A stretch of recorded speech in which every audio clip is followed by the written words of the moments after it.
Patience looked up from her phone, watching through the window as her roommate stepped out of a sleek black car again. This was the third time this week. "Babe, I'm home," Rita sang as she pushed the door open, arms loaded with shopping bags from expensive boutiques. Her new Brazilian hair cascaded down her shoulders in perfect waves. Patience forced a smile. "Welcome back. Another shopping day. You know Kingsley now. He just can't stop spoiling me.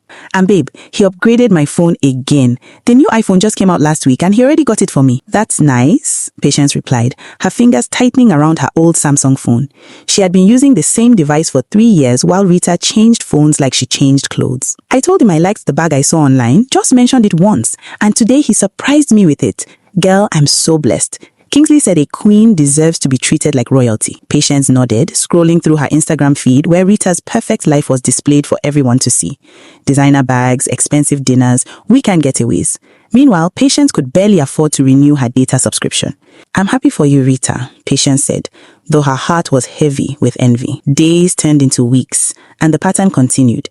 Every evening, Rita would return with something new: a gold necklace, designer shoes, perfumes that cost more than Patience's monthly salary, and Patience would smile, congratulate her, and secretly wonder why life was so unfair. One Saturday morning, Rita woke up squealing. Patience was making garri in the kitchen when she heard the scream. "Patience! Patience! Come and see!" She rushed into the room to find Rita jumping on her bed like a child, phone in hand. "What is it? What happened?" "Kingsley just sent me a message. Girl, he's taking me to Paris for Valentine." "Paris? Can you imagine? We'll spend 5 days there. He already booked the hotel and everything." Patience felt her stomach twist. "Wow, that's amazing, Rita." "I know, right? Valentine in Paris. I've always dreamed of this. I need to start planning what to wear. Thank God Kingsley has been updating my wardrobe. I will be the most beautiful girl in Paris." That night, Patience couldn't sleep. She stared at the ceiling, listening to Rita's gentle snoring from the other bed. Why did Rita have everything? They were both pretty girls, they both worked hard. What made Rita so special that she deserved a man like Kingsley, while Patience had nobody? The jealousy that had been growing in her heart for months now consumed her completely. She thought about all the time she had pretended to be happy for Rita, all the time she had smiled while her heart was bleeding, all the time she had liked Rita's Instagram posts while secretly wishing she could have that life. Valentine's Day was in 3 weeks. 3 weeks of watching Rita prepare for her dream vacation while Patience would spend the day alone as usual. The thought made her angry, so angry that she started planning. 2 days later, Patience called Kingsley. She had saved his number from the time Rita asked him to call her when her phone battery died. "Hello, Kingsley. It's Patience, Rita's roommate." "Oh, Patience, how are you? Is Rita okay? That's actually why I'm calling. Can we meet? I need to talk to you about something concerning Rita. It's very serious, and I don't think I should say it over the phone." There was a pause. "Is she in danger?" "Not physical danger, but please, can we meet? I'm only doing this because I care about you. You are a good man and you deserve to know the truth." They agreed to meet at a small restaurant the next day.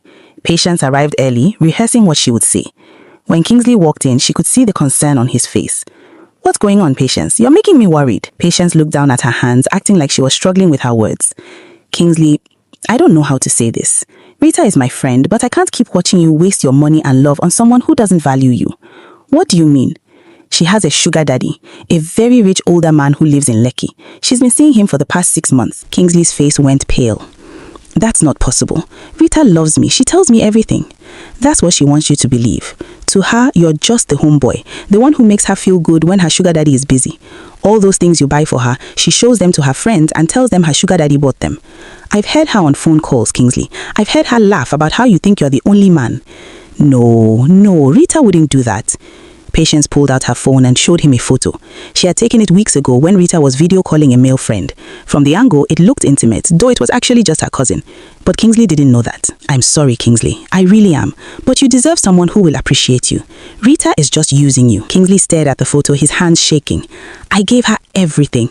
I worked 2 jobs to make sure she's happy. How could she do this to me?" "Some people are never satisfied," Patience said softly, placing her hand on his. "You are a good man. You'll find someone who truly deserves you." That evening, Kingsley called Rita. Patience was in the room pretending to read a book while listening to every word. Baby, what's wrong? You sound upset. I know about your sugar daddy. What? What are you talking about? Stop lying. I know everything. You've been playing me for a fool. All this time I thought I was your only man, but I'm just your side piece. Kingsley, who told you this nonsense? I don't have any sugar daddy. Baby, please, you have to believe me. I swore evidence, Rita. I know the truth. We are done. Don't call me again. Kingsley, wait. I swear on my life, I don't have any sugar daddy. Whoever told you this is lying. Please, baby, don't do this. But Kingsley had already ended the call. Rita collapsed on her bed crying. Patience rushed to her side. Rita, what happened? What's wrong? Kingsley, he broke up with me. He said I have a sugar daddy. Patience, I don't have any sugar daddy. Why would he think that? Who would tell him such a lie? It's okay, babe. It's okay. Maybe someone was jealous of your relationship and decided to spread lies. Don't worry. He'll realize the truth soon and come back.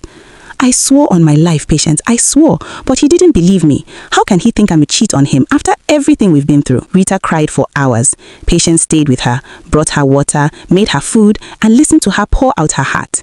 All the while, Patience felt a strange satisfaction growing inside her.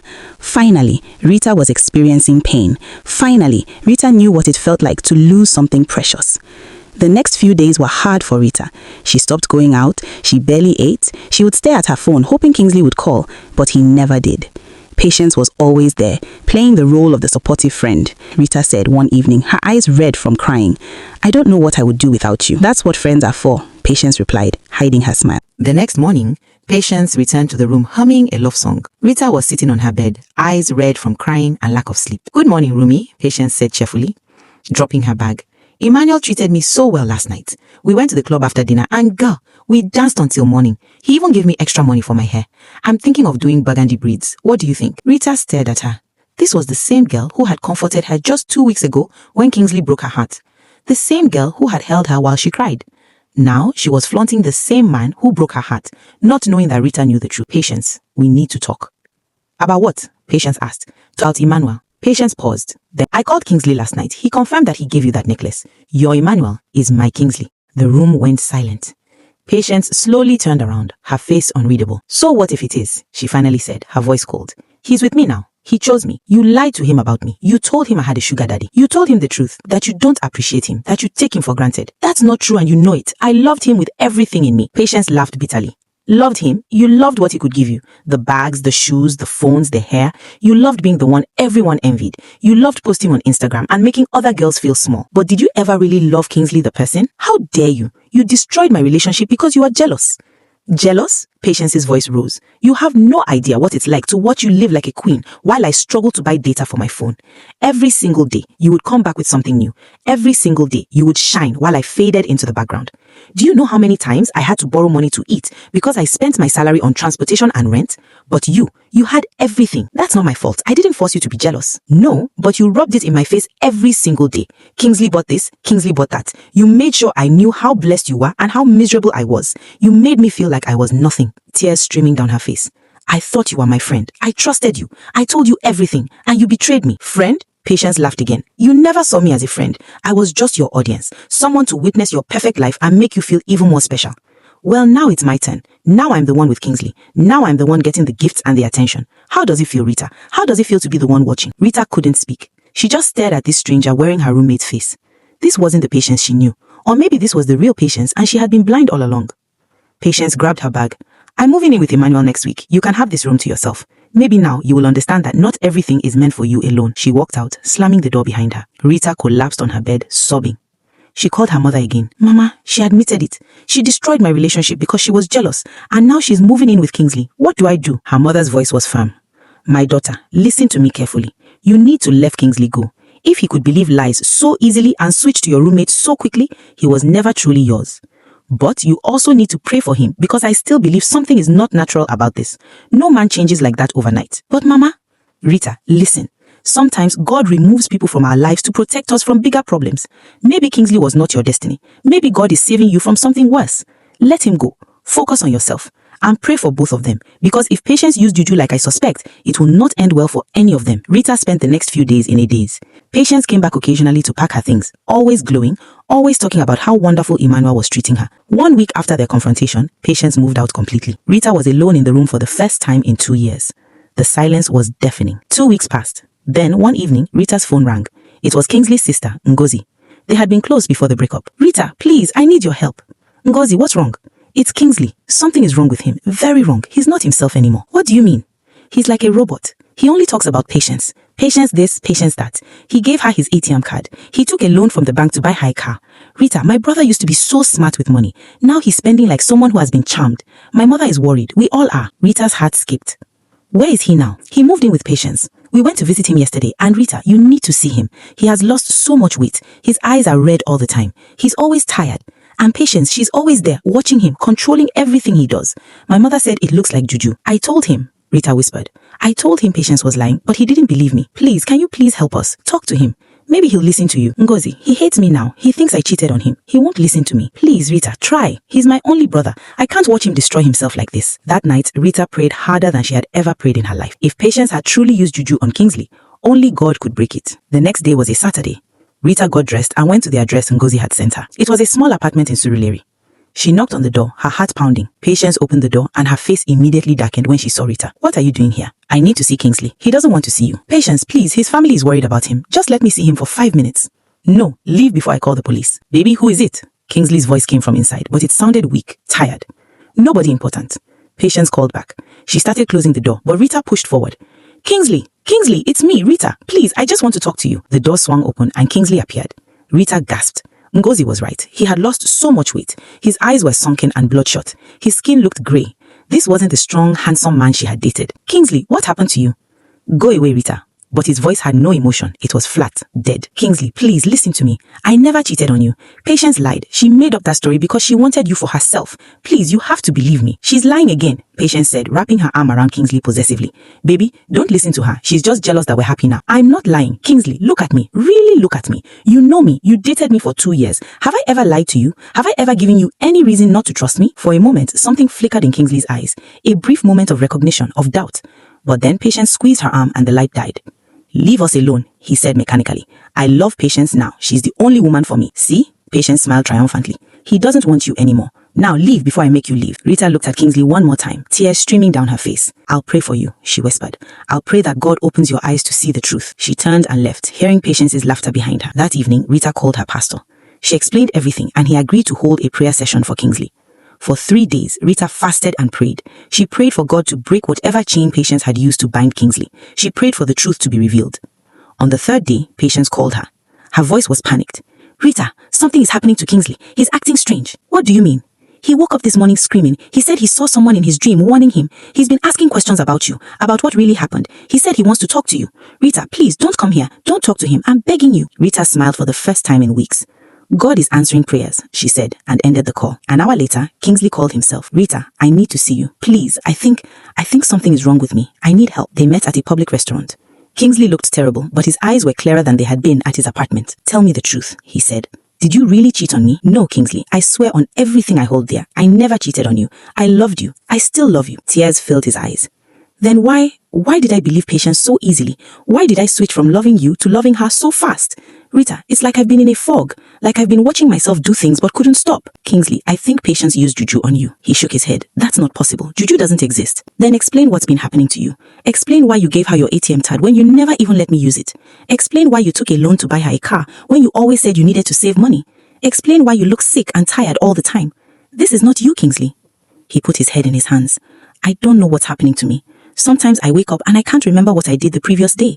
Sometimes I feel like there's a voice in my head telling me to do things for Patience. And whenever I try to refuse, I get terrible headaches. You need deliverance, Kingsley. You need to come to church with me. Let my pastor pray for you. But Patience is the problem. Can't you see? Everything started after she lied to you about me. She planned all of this. He won't let me go easily, he said. I know. That's why you need to do it in public, with witnesses. And then you need to go straight to the church for deliverance. Don't go back to that apartment. Don't even pack your things. Just leave everything and run. Kingsley nodded slowly. Okay, I'll do it. Tomorrow. I'll tell her tomorrow. But when tomorrow came, Kingsley didn't call. Rita tried his number multiple times, but it was switched off. She became worried and called on Ngozi. Ngozi, have you heard from your brother? No, we went to his apartment this morning, but nobody answered the door. We're getting worried. Rita's heart sank. Something was wrong. Very wrong. That evening, she went to Kingsley's apartment with Ngozi and their mother. They knocked on the door repeatedly until finally, Patience opened it. What do you want? She snapped. Where is my son? Kingsley's mother demanded. He's sleeping. He's not feeling well. We need to see him. No, come back another time. But Mama Kingsley was not taking no for an answer.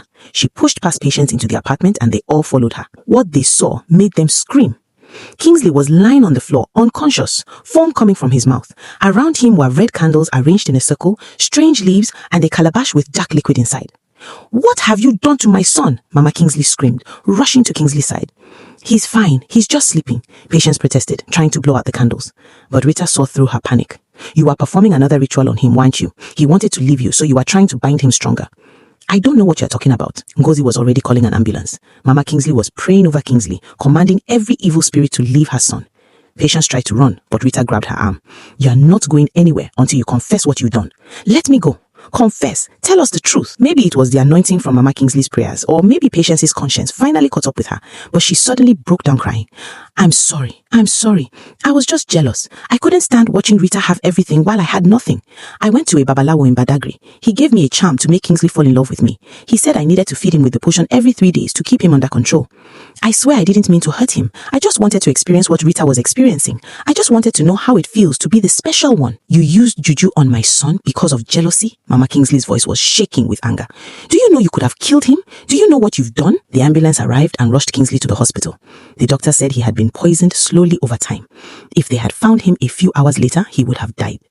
Patience was arrested.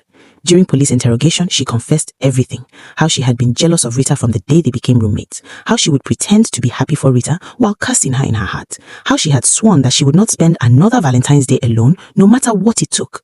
How she had planned to destroy Rita's relationship from the beginning, watching and waiting for the perfect opportunity. Kingsley spent 2 weeks in the hospital recovering. The doctor said it was a miracle he survived. They had to flush the toxins from his system, and it took several days before he could think clearly again. When he was finally discharged, he came to see Rita. He fell on his knees. Rita, I'm so sorry. I'm sorry I didn't believe you. I'm sorry I let jealousy and lies destroy what we had.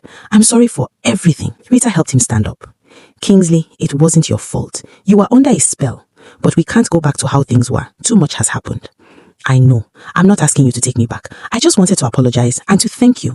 You saved my life. Even after everything I put you through, you still cared enough to save me. I loved you, Kingsley. Real love doesn't disappear just because someone hurts you. Patience was sentenced to 3 years in prison for attempted murder through poisoning.